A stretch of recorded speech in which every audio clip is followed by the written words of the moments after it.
I'm here to tell you the story of the outlaw, Christopher Dorner. After being kicked off the LAPD for filing a falsified report against Teresa Evans more than 4 years ago, Christopher Dorner went clinically insane. Mr. Dorner grew up in Southern California and attended Southern Utah University. After graduating in 2001, Dorner joined the Navy and received commission as an ensign in July of 2002. According to Pentagon records, he was an expert rifle and pistol marksman.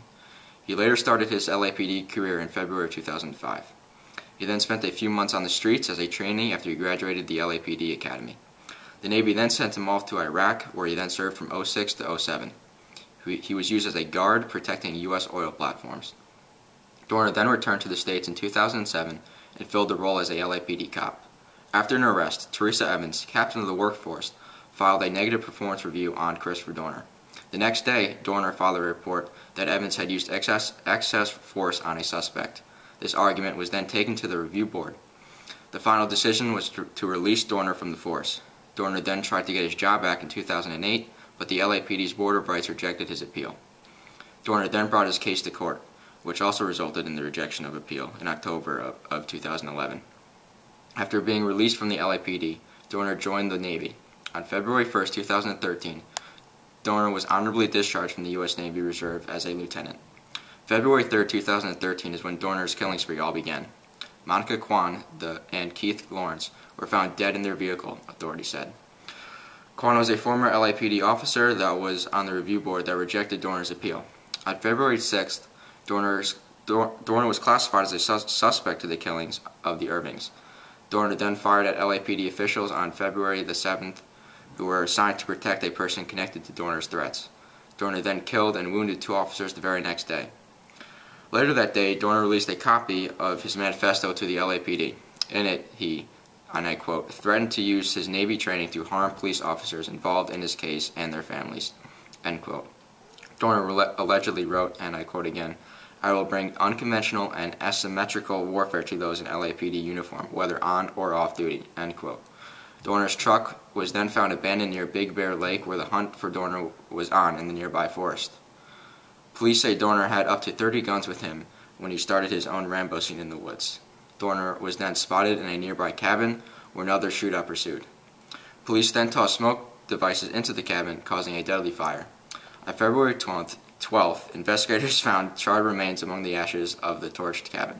Now that you know the circumstances of Christopher Dorner's situation, now I will relate him to the themes of the American West. Christopher Dorner exemplifies the motif of the outlaw being chased by the police. Dorner is seeking revenge on the police who kicked him out of the force. This is similar to the situation of Sheriff Doan, who threw Jordan in jail, and Jordan was seeking revenge towards Sheriff Doan. Both Jordan and Dorner had a reward for their capturing, making Dorner's outlaw status heightened significantly. Back in the 19th century, trains either brought doom or traveled to lead to greater prosperity. Jordan, in the Tin Star, was riding a train back to the town bringing doom, seeking revenge on Sheriff Doan. In the 21st century, trains expanded into more technologically advanced planes.